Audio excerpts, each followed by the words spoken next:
Air Adventures of Biggles.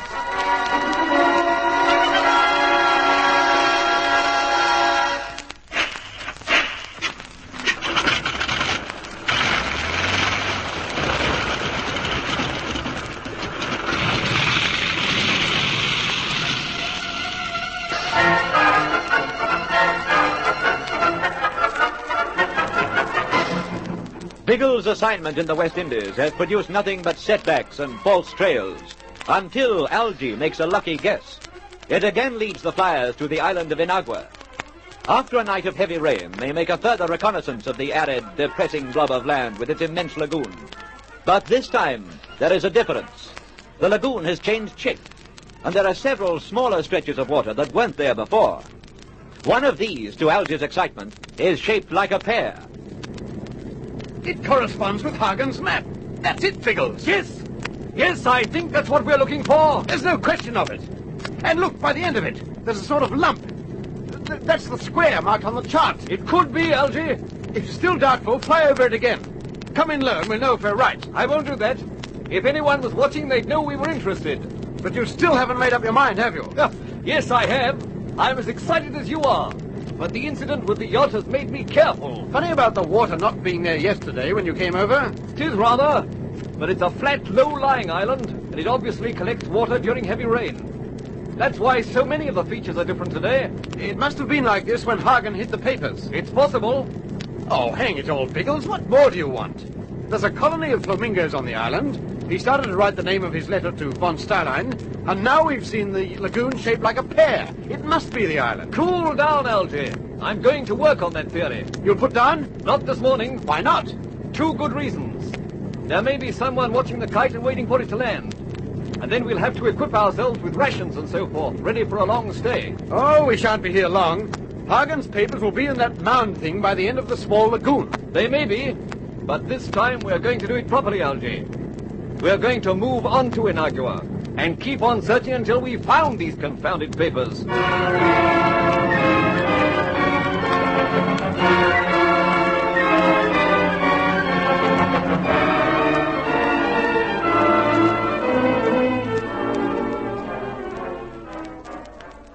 You're definitely acting on this idea, are you, Bigglesworth? Yes, Colonel. It's the only positive conclusion the evidence leads to. Your evidence seems very thin to me. As chief of police, I'd hesitate before acting on it. Would you? When you know von Starlein and his gang may be there already? Yes, that puts a different complexion on it. Von Starlein's dangerous, sir. He's clever, he acts fast, and he's utterly ruthless. If he's found a lead to the papers, he won't waste any time in following it. Do you think he has? I'm sure of it. There's the business of the photographs. The flamingo nests? Yes, he could identify the island from those. And the fact that he's gone at all proves he knows something definite. We wouldn't shake off von Starlein unless he'd found what he was looking for. Confounded nuisance. I've been barracking for you, you know, Bigglesworth. I expected you to beat him to this island and to Hagen's papers. I'm English, sir. I often don't win until the end of the scrap. Well, of course. It isn't over yet by a long way. Forgive me for mentioning it, sir, but when I first came to Jamaica, I had the idea you were skeptical about the affair. I was. Thought this business about plans of secret weapons just so much rot. But you proved to me that Zoratov and this von Starlein fellow and Napoleon Morgan were involved in it. That changed my view. You believe now that before he died, Hagen hid his plans of that Nazi secret weapons? Yes, I do. And I believe, too, that England isn't the only European power trying to find them. The thought of that swine Zoratov finding them before you makes me want to put the entire Jamaica police force at your disposal. Oh, I think we'll do better without them. Oh? I've some good men here, don't you worry. Oh, the best. I didn't mean that, sir. It's simply that we're a small, compact team. We're used to working on our own. It's less unwieldy that way.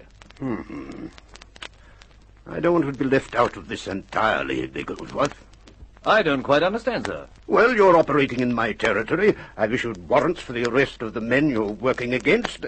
And to put it bluntly, man, I'm just plain interested in the reason for your assignment. I don't want to see anyone but England get these papers. Our people aren't planning to put them to use, you know. I've been sent out not so much to take the papers back to England as to see that they don't go anywhere else. Precisely. You'll keep them away from idiots that might want to stoke up another war. Best thing you could possibly do. That's why I'm interested. Of course, if you want to come with us, sir. Me? Good heavens, man, I'm too old for those capers. Oh, lumbago gives me curry sometimes. Then, what are you leading up to, sir? I'd like you to take one of my men.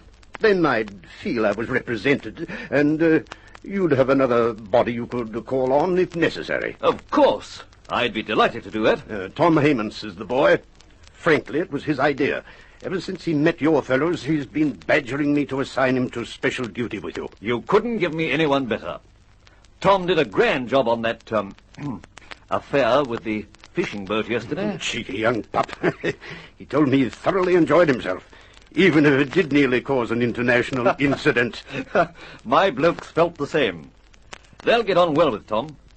Can he report to my hotel right away? He can go back with you. He's waiting for word from me now. Good.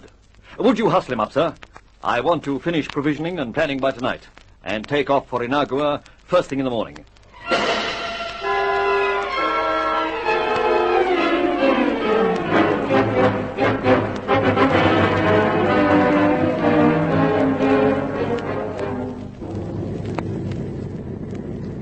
Ginger's a clot, you see, Tom. If you're going to work with us, you'll have to understand that. Oh, you'll keep, Bertie. The day will come. You see, he can't control his temper. Even now he's muttering under his belly beard. I said you'll keep. It's very sad, really. The poor old sausage thinks he can understand what we're saying, and that we can understand what he's saying. But when he loses control, he speaks in this weird mumbo-jumbo. Mumbo-jumbo? Why, you ain't... Hold him, Tom.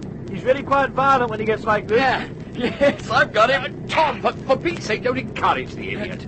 The only thing to do is to ignore him. Can you understand a word of it, old bean? Oh, not a syllable. Now, look here, Tom. Violence, rearing its ugly belly head again. I'll have to soothe him. Oh, is it possible? There is a way. Harriet, old darling. Oh, let me go, Tom. I've got to stop him. Who's Harriet? That confounded hunting horn. Don't let him blow it. There, little trout. Uncle Bertie will soon put you to sleep, he lies. He always becomes upset at the mention of Harriet. But when he hears her gentle strains, Oh, suckling cats, Tom. Can't you see what he's going to do? Let me go.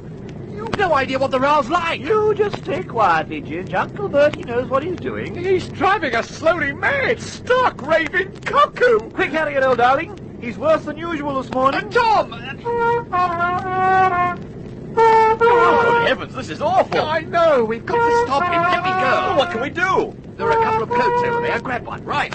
Now, get him. Now, look here, Blake. Bob.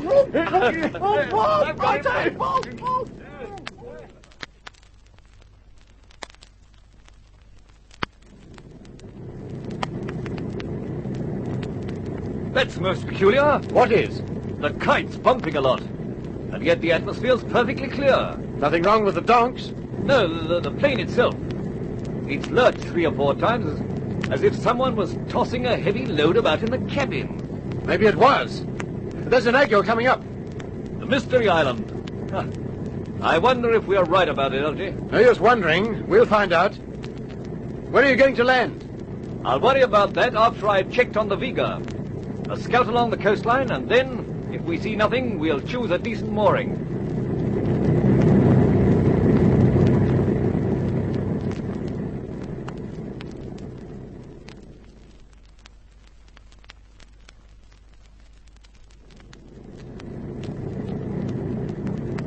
I'm more convinced than ever this morning.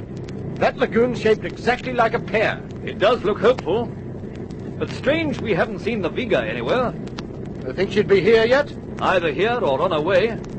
In either case, we'd have seen her. There was nothing sailing in this direction. And nothing anchored by the island. No Viga anywhere. Could they have hidden her? Only one place possible for that. Did you notice that big mangrove belt back beyond Man of War Bay? Yes, about 4 miles past it. You could hide 100 yachts in there. But we'll only know when we examine it from the land. Going down? Yes. Man of War Bay looks our best anchorage. It's about halfway between the lagoon and the mangroves. And we should be able to circle around and go in without attracting too much attention. If they're down there, they'll have seen us already, won't they? No reason why they should be suspicious, even if they have. Plenty of planes fly over these islands. And anyway, it seems more likely that there's no one down there. I hope not. Tell the boys we're going down. They may care to stretch their legs when we're safely in.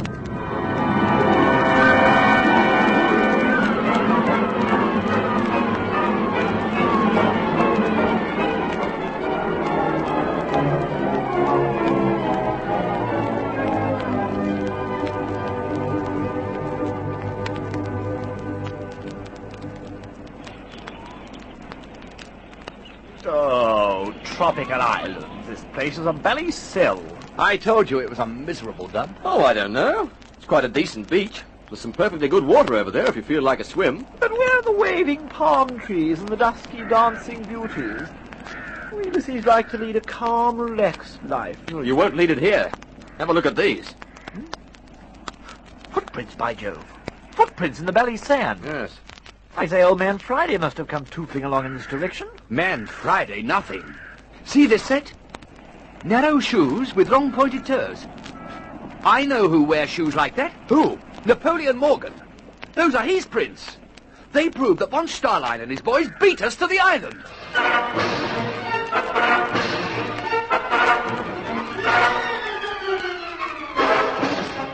If von Stahlhein's gang is on the island, Biggles will not find it easy to search for the missing papers. Have the crooks already found them? Do they know the air police have arrived? Listen for the excitement in the next chapter of The Air Adventures of Biggles.